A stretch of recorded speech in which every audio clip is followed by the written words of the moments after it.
सबसे पहले common question पूछा जाता है, क्या फूड सप्लीमेंट का, हेल्थ सप्लीमेंट्स का, वेलनेस प्रोडक्ट का क्या हेल्थ पे साइड इफेक्ट होता है?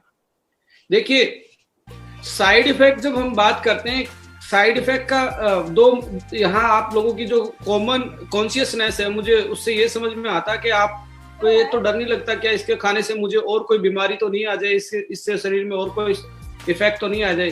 फूड सप्लीमेंट का कोई भी साइड इफेक्ट नहीं होता। They are generally recognise as safe, but in particular case in some किसी भी आदमी में बहुत सारे, मतलब ऐसा नहीं है कि सब में ऐसा हो। किसी एक पर्टिकुलर आदमी को किसी चीज से, किसी पर्टिकुलर सबस्टेंस से, किसी पर्टिकुलर कंपाउंड से, किसी पर्टिकुलर इंग्रेडिएंट से, प्रोडक्ट से एलर्जी हो सकती है। पर एलर्जी का मतलब ये नहीं है कि वो प्रोडक्ट खाएगा तो मर जाएगा, ऐसा पॉसिबल नहीं होता सुनकर। देखिए, हमेशा आप देख लीजिए, कोई भी सप्लीमेंट होता है वो ऐसे नहीं बनता कि भाई आज मैंने सोचा घर में बना दिया। वो पर्टिकुलर जो उस चीज में जो जो जो उसके इंग्रेडिएंट हैं वो कहीं ना कहीं क्लिनिकल टेस्टिफाइड होके तब जाके एफएसएसआई, यूएसएफडीए या जितनी भी मॉनिटरिंग एजेंसी हैं तब जाके उनको अलाउ करती हैं किसी भी प्रोडक्ट में डालने के लिए, तो वो जनरली रिकॉग्नाइज एज सेफ होते हैं। बट यहाँ पे आप लोगों को एक चीज का बेसिक तौर पे ध्यान रखना पड़ेगा कि आप डोज कितनी ले रहे हैं। यदि आप हैवी डोज ले रहे हैं, जो प्रिस्क्राइब किया गया है उससे बियॉन्ड जाके आप एक्स्ट्रा डोज ले रहे हैं, तो कहीं ना कहीं आपके लिए किडनी पे प्रेशर पड़ेगा, आपके लीवर पे प्रेशर पड़ेगा, आपके डाइजेस्टिव ट्रैक्ट पे प्रेशर पड़ेगा। तो इसलिए हमेशा डोज को लिमिटेड रखें और डोज को एक क्राइटेरिया जो सेट किया गया है, जो सर्विंग साइज रखा गया है, उसके अकॉर्डिंग किसी भी प्रोडक्ट को यूज करेंगे तो एक्स्ट्रा जो साइड इफेक्ट, जो ओवरलोड पड़ना है आपके बॉडी के ऑर्गन्स पे, वो नहीं पड़ेगा। और आपको ध्यान रखना पड़ेगा कि जब भी आप कोई भी कॉन्सेंट्रेट फूड खाते हो, सप्लीमेंट खाते हो, तो वाटर इनटेक उस पीरियड में आप ज्यादा कर दें। इससे क्या होगा कि आपका यूटिलाइजेशन ज्यादा रहेगा पर्टिकुलर किसी भी प्रोडक्ट का, और अब्जॉर्प्शन, जो आपके डाइजेशन सिस्टम में अब्जॉर्ब होना है वो ज्यादा अब्जॉर्ब होगा। और इसमें एक चीज का और ध्यान रखें, किसी आदमी को किसी पर्टिकुलर चीज से सेंसिटिविटी है, तो आपको एलर्जी महसूस होती है, एंजाइटी फील होती है, खाने के बाद कुछ अजीब सा लगता है, तो देन आपको वो प्रोडक्ट डिसकंटिन्यू कर देना चाहिए। आपको वो प्रोडक्ट लगातार नहीं लेना चाहिए। और कोई ऐसा इसका फैटल इफेक्ट नहीं होता। इसका कोई एकदम से ये नहीं है कि भाई आप खाओगे तो आपके बाद इतनी एकदम से आपको प्रॉब्लम होगी कि डेथ वाली चीजें इसमें नहीं आती। ओनली आपको एलर्जी हो सकती है, वो किसी को भी किसी चीज से हो सकती है, उसमें सप्लीमेंट का कोई लेना देना नहीं है, राइट। जैसे किसी को सोयाबीन से एलर्जी है, किसी को एग से है, किसी को मूंगफली से है, किसी को काऊ मिल्क से है, और डिफरेंट किसी को व्हीट से एलर्जी है। तो आपको यदि किसी पर्टिकुलर से एलर्जी, चीज से एलर्जी है, प्रोडक्ट खाने के बाद आपको ऐसा फील होता है, then it is my advice कि आप उसको डिसकंटिन्यू कर दीजिए। दूसरा सवाल आता है, how many days a product has to be taken to cure disease और डिसऑर्डर। देखिए, इसमें डिजीज और डिसऑर्डर लिखा हुआ है। डिजीज जो माइक्रोबियल इन्फेक्शन से आती है, जैसे अब कोरोना है, या हेपेटाइटिस बी है, या HIV है, या आपका मलेरिया है, इन्फ्लुएंजा है, ये जो वायरस और बैक्टीरिया से होने वाली जो चीजें हैं, ये कभी भी सप्लीमेंट से ठीक नहीं होती हैं। तो आपको एलोपैथी पे आपको डॉक्टर की एडवाइस, सजेशन लेने जाना पड़ेगा उस केस में। बहुत सारे लोगों का क्वेश्चन आता है, जी इनको ना इतने दिन से हेपेटाइटिस बी है, कौन सा प्रोडक्ट दें। हेपेटाइटिस के लिए कोई सा भी प्रोडक्ट नहीं, पर हेपेटाइटिस जैसे लीवर पे ज्यादा इफेक्ट करता, तो लीवर को प्रोटेक्ट करने के लिए आप कोई भी लीवर का प्रोडक्ट दे सकते हैं, पर हेपेटाइटिस को वो खत्म कर देगा, किल कर देगा, ये पॉसिबल सप्लीमेंट में नहीं है। आप इस चीज को जहन से निकाल दें। हाँ, यदि आपका डिसऑर्डर, जो हेल्थ इश्यू है, आपकी लाइफस्टाइल से आ रहे हैं, आपके भोजन की कमियों की वजह से दिक्कत आ रही है, आपको अच्छे से नींद नहीं आती, आप अच्छे से अपना खाना एब्जॉर्ब नहीं कर पाते, उस केस में सप्लीमेंट आपको सपोर्ट करते हैं उस पर्टिकुलर डिसऑर्डर से बाहर आने के लिए, right. They play a supportive role. These are not a medicine, but they having the medicinal property. ये मेडिसिन, अब सिंपल सा एग्जांपल, ये कोई फौजी नहीं है पर इनको हथियार चलाना आता है, राइट?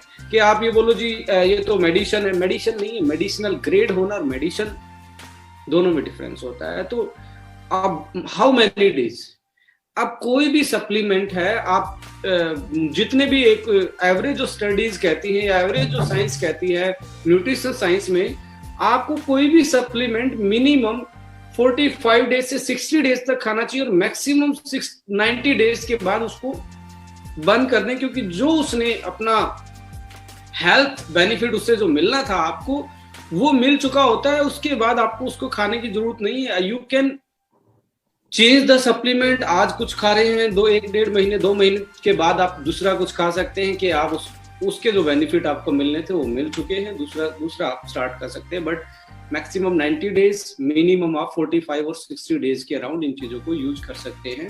पर पानी पीना बहुत इंपॉर्टेंट है। साथ में बहुत सारे लोग क्या करते हैं, पानी नहीं पीते, उनको एसिडिटी होती है, उनको डाइजेशन में प्रॉब्लम हो जाती है। कुछ लोगों के इश्यू आते हैं, जी मेरे को एसिडिटी होगी, मेरे को डाइजेशन में प्रॉब्लम होगी। जब भी आप सप्लीमेंट लें तो सुबह उठते ही खाली पेट पानी स्टार्ट करें, फिर आप पूरे दिन पानी को रोटेट करें, अपनी वाटर थेरेपी पे ज्यादा फोकस करें। उसका यदि आपको मैक्सिमम बेनिफिट लेना और साइड इफेक्ट से बचना है जो कि आपके ऑर्गन्स पे ओवरलोड की वजह से पड़ता है। इंग्रेडिएंट का कोई साइड इफेक्ट नहीं है, पर यदि आप हैवी डोज लेंगे तो आपके जो आपका डाइजेशन मशीनरी है या आपका किडनी है या आपका लीवर है, इसमें कहीं ना कहीं प्रेशर पड़ता है, तो उसको थोड़ा सा बचाएं। अब अगला क्वेश्चन आता है कि कैन वी टेक 3 और 4 प्रोडक्ट टुगेदर, 3 से 4 प्रोडक्ट क्या हम एक साथ ले सकते हैं?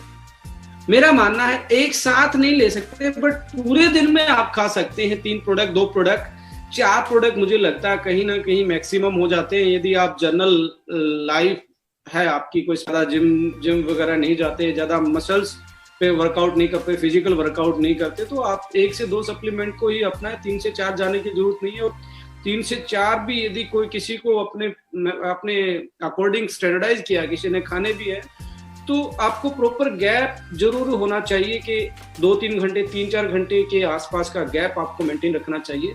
आप एक साथ खाने में सही नहीं होता है। अब बहुत सारे लोगों का इनके साथ एक क्वेश्चन ये भी आता है कि जी मैं जो फार्मास्यूटिकल्स की जो ऑलरेडी एलोपैथिक दवाइयाँ ले रहा हूँ, क्या मैं सप्लीमेंट उस टाइम पे खा सकता हूँ? देखिए, सम टाइम तो आपको प्रिकॉशंस रखनी पड़ती है, आप किस टाइप की चीजें ले रहे हैं, क्या उसका कोई कोरिलेशन तो नहीं है, बट मैक्सिमम केसेस में ये सेफ होते हैं।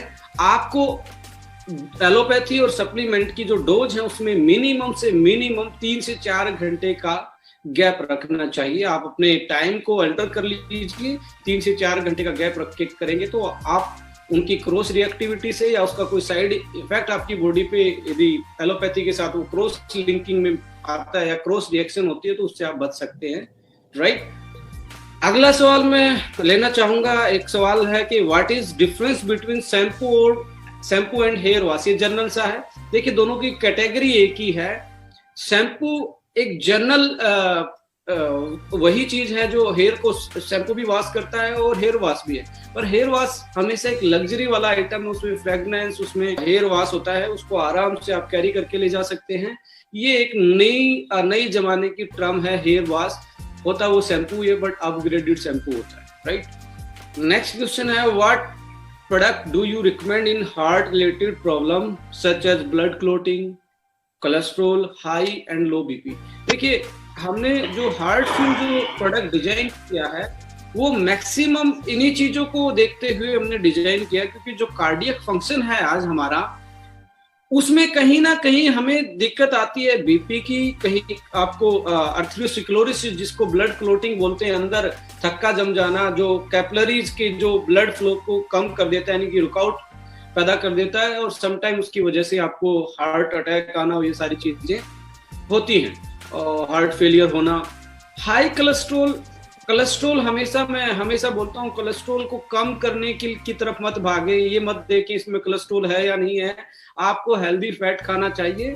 और साथ में यदि आपको कोलेस्ट्रॉल की ज्यादा इश्यू आ रहा है कि आपका एलडीएल ज्यादा है, एचडीएल कम है, रेशो दोनों की गड़बड़ाई हुई है, तो आपको हमेशा नेचुरल फैट पे जाना चाहिए, फ्राई को छोड़ना चाहिए।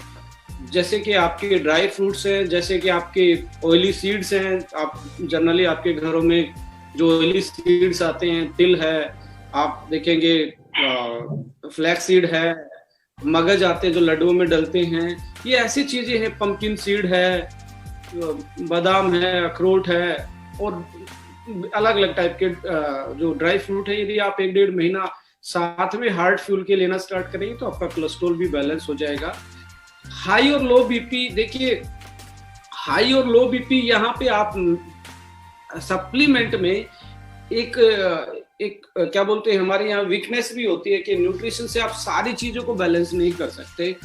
हाई और लो में आप एलोपैथी में स्पेशलाइजेशन पे जा सकते हो, बट जो हार्ट फ्यूल है वो आपकी जब कार्डियक फंक्शन को बेटर करेगा, जो हार्ट फ्यूल आपकी चीजों को बेटर करेगा और कोलेस्ट्रॉल को नॉर्मलाइज कर देगा, तो क्लोटिंग वगैरह भी है तो उसको भी यदि वो फिनिश करेगा तो चांस है कि आपका बीपी भी कंट्रोल होना स्टार्ट करे।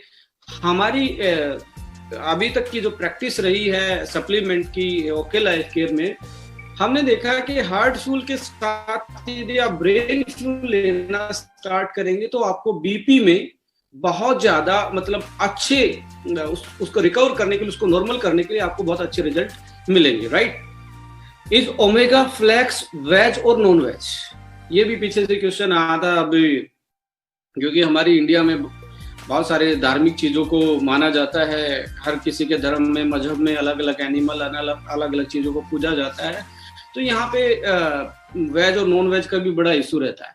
देखिए ओमेगा फ्लैक्स बात करें तो ये अलसी का जो तेल होता है, फ्लैक्स सीड का जो तेल होता है उससे बना हुआ है, और जो उसका खोल होता है, आउटर जो सेल होता है, वो नॉन वेज सोर्स से बना होता है। नॉन वेज सोर्स ये नहीं कि वो सुअर से बनाओ, गाय से बनाओ, मुर्गे से बनाओ, ये नहीं है।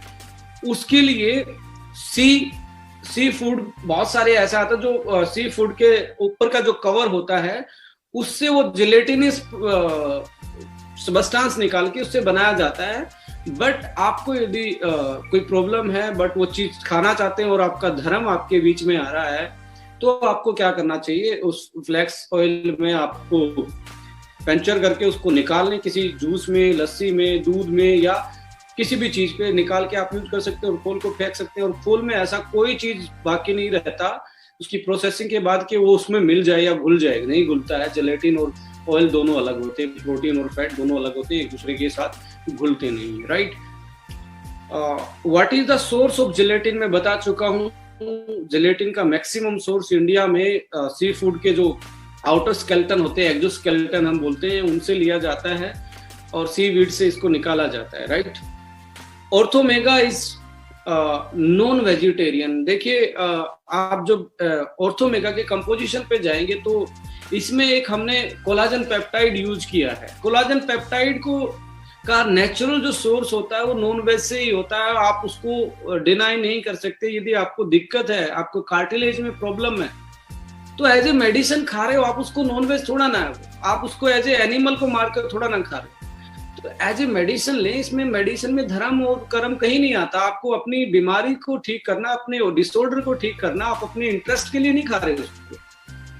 तो अब आपका जो हम प्रोडक्ट हम डिजाइन कर रहे हैं, यदि वो इफेक्टिव नहीं रहे तो फिर वो काहे की साइंस और काहे की वो टेक्नोलॉजी। तो इस कुछ चीजें हमें देखनी पड़ती है कि भाई ये बेस्ट कैसे बनाया जा सकता है। इसलिए कोलाजन पेप्टाइड उधर उस नॉन वेज सोर्स से और सारी चीजें वेज सोर्स से हैं उसमें, तो इसलिए उस पर रेड साइन भी हमने डाला है, राइट। नेक्स्ट क्वेश्चन आता है, which product do you recommend in piles and how long will it take to recover? देखिए पाइल्स आप देखेंगे तो डिफरेंट टाइप की है, उसके रीजन भी बहुत डिफरेंट होते हैं according to age, according to nutrition profile, और it may be due to the reason of some hereditary problem also.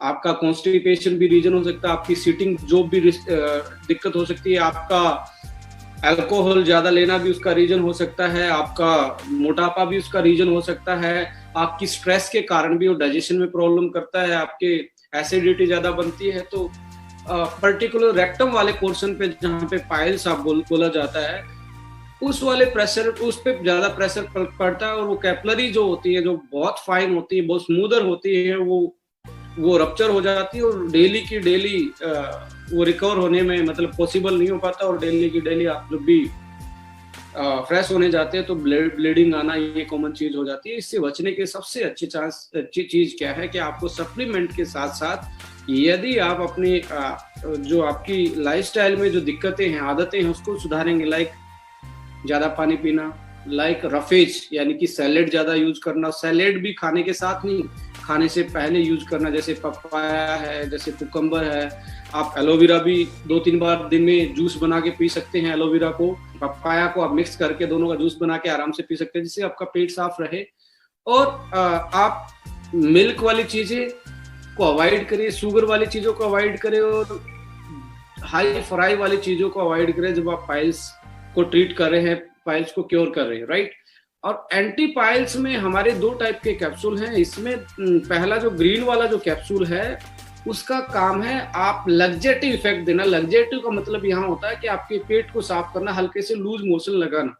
उस 5 दिन के पीरियड में आपको ज्यादा पानी पीना है, क्योंकि लूज मोशन होगा तो डिहाइड्रेट होगे और एंजाइटी भी फील होती है। तो आप इलेक्ट्रोलाइट्स यानी कि जो WHO जो अपना इलेक्ट्रोल आता है या ORS आता है, वो दिन में आराम से पी सकते हैं। 5 दिन वो आपको दस्त लगा सकता है लग्जेटिव इफेक्ट के कारण। जैसे आपका पेट साफ होता है, फिर उसके जो ऑरेंज वाले कैप्सूल होते हैं वो एंटी इन्फ्लामेटरी का काम करते हैं, आपके घाव को भरने की कोशिश करते हैं।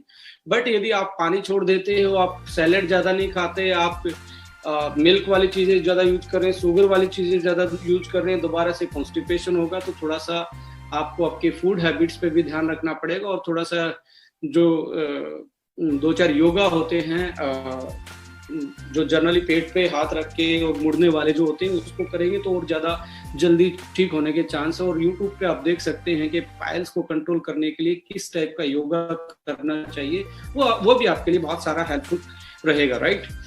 नेक्स्ट क्वेश्चन लेते हैं जी, what is the basic difference between Orthomega and Joint gym.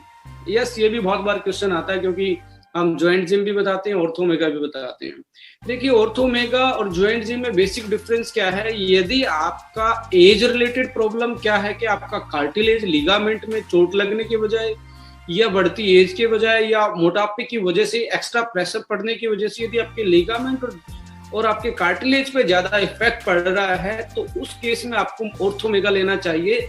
और यदि आपको कोई मेटाबॉलिक डिसऑर्डर है, यदि आपको कोई लाइफस्टाइल जो ऑटोइम्यून डिजीज लाइक ऑस्टियोआर्थराइटिस या आर्थराइटिस जो है वैसी प्रॉब्लम है तो आपको जॉइंट जिम लेना चाहिए। बट लोग इसमें डिफरेंशिएट नहीं कर पाते कि मुझे कार्टिलेज से प्रॉब्लम है या मेरे को आर्थराइटिस से है। यदि आपको ये पक्का पता लग जाए आर्थराइटिस से है तो आपको जॉइंट जिम ही लेना चाहिए, उसकी डोज ज्यादा लेनी चाहिए। यदि आपको ये नहीं पता लगे कि आर्थराइटिस है या बढ़ती एज के कारण या कोई इंजरी के कारण है तो आपको दोनों लेने चाहिए। यदि अकेले इंजरी के कारण है, अकेले ओवरवेट की वजह से है, घुटने पे प्रेशर ज्यादा रहता है, जॉइंट्स पे प्रेशर ज्यादा रहता है, तो देन ओनली फोकस करें ऑर्थोमेगा पे, राइट। ऑर्थोमेगा हर्बो फूडस्यूटिकल है, जॉइंट जिम अकेला हर्बल प्रोडक्ट है, यानी कि ओनली हर्ब से बना हुआ। इसमें मल्टीविटामिन ऑर्थोमेगा में और हर्ब्स दोनों चीजें पड़ी हुई है जो हमारे जॉइंट्स को रिपेयर करने का काम करते हैं, राइट। यानी कि Orthomega is just like a mechanical का काम करता है और जॉइंट जिम एक आयुर्वेदिक के डॉक्टर का काम।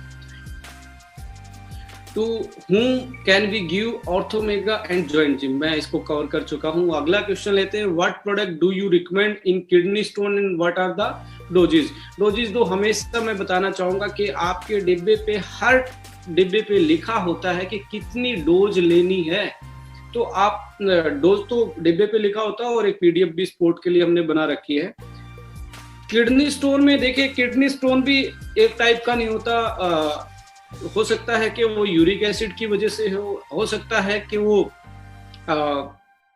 अपने फाइटिक एसिड, 2-4 चीजें और होती हैं। 4 या 5 टाइप के स्टोन होते हैं जो उनकी केमिकल कंपोजिशन की बात करें। अब हम बात करते हैं पर्टिकुलर किस स्टोन के लिए है। ये मैक्सिमम उस स्टोन को निकालता है जो यूरिक एसिड से बना है, जिसका एसिडिक नेचर है ब्लड का, उस केस में ज्यादा कारगर साबित होता है। बट दूसरे भी ऐसी रिपोर्टें आई हैं, दूसरे भी आराम से निकल जाते हैं। बट मैक्सिमम जो इसका इफेक्ट है यूरिक एसिड वाले पेशेंट में, जिस किडनी में स्टोन बनता है, उसको ये निकालता है। 2 टाइप के इसमें प्रोडक्ट हैं। एक प्रोडक्ट है अपना कैलकुली फ्लस, एक कैलकुली फ्री। फ्लस पाउडर है, पाउडर वाला है छोटी स्टोन के लिए, जो 6 से 8 mm की है। वो उसको आप 4 डोज में लेना, सुबह खाली पेट लेना है, 1 से 1.5 घंटे तक खाली पेट रहना। और वाटर थेरेपी तुलसी और गोखरू इसमें साथ में यूज करें, यानी कि ये पूरे उस दिन के दौरान इन चीजों को यूज करें, तो आपके जो चांस हैं स्टोन को निकलने के, पिघलने के, वो और ज्यादा बढ़ जाते हैं। In case of the stone is larger than 8 mm, then you go for the first you try the calculiflux, then after 4 days you can go for the calculi free, यानी कि 4 दिन के बाद calculi free लेना, दोनों लेने हैं बड़े। उसमें पहले छोटे से पाउडर से स्टार्ट करना 4 दिन, उसके बाद आपको कैप्सूल से स्टार्ट करना। उस पर डोज आपकी मेंशन की हुई है, पर तुलसी इसमें बहुत कारगर रहती है साथ में लेने में, क्योंकि तुलसी का भी स्टोन कर्सर का काम होता है। तो तुलसी और गोखरू मैं रिकमेंड करूंगा कि आप जब भी स्टोन की, किडनी स्टोन को वो करें, तो आप इस प्रोडक्ट के साथ वो यूज करें। और ये भी देखा गया है कि 30% केसेस में पॉसिबल नहीं हो पाता स्टोन निकलना, तो इस केस में आप 100% गारंटी ना लें। और इसमें लोगों की क्वारीज ये भी आती है कि जी ये गाल ब्लैडर या पित्त की थैली, जिसको हिंदी में बोला जाता है, क्या उसके स्टोन को भी निकालता है? नहीं, ये बिल्कुल नहीं निकालेगा, ना इसका तो इसमें रोल है। यदि आपका स्टोन का साइज ना बढ़े तो आपको लीवर फ्यूल यूज करना चाहिए। मैं ये नहीं कहता कि लीवर फ्यूल उसको निकाल देगा, बट ये है कि आपकी फंक्शनिंग बेटर होगी, तो जो आपका स्टोन है उसका साइज बढ़ने से रुक सकता है, तो आप उसको ट्राई कर सकते हैं साथ में। नेक्स्ट क्वेश्चन है, कैन वी गिव कैलकुली फ्लस और calculi free for the gall bladder stone? मैं ले चुका हूं, नहीं देना है, पॉसिबल ही नहीं, राइट। उससे अगला क्वेश्चन आता है कि व्हाट इज द स्पेस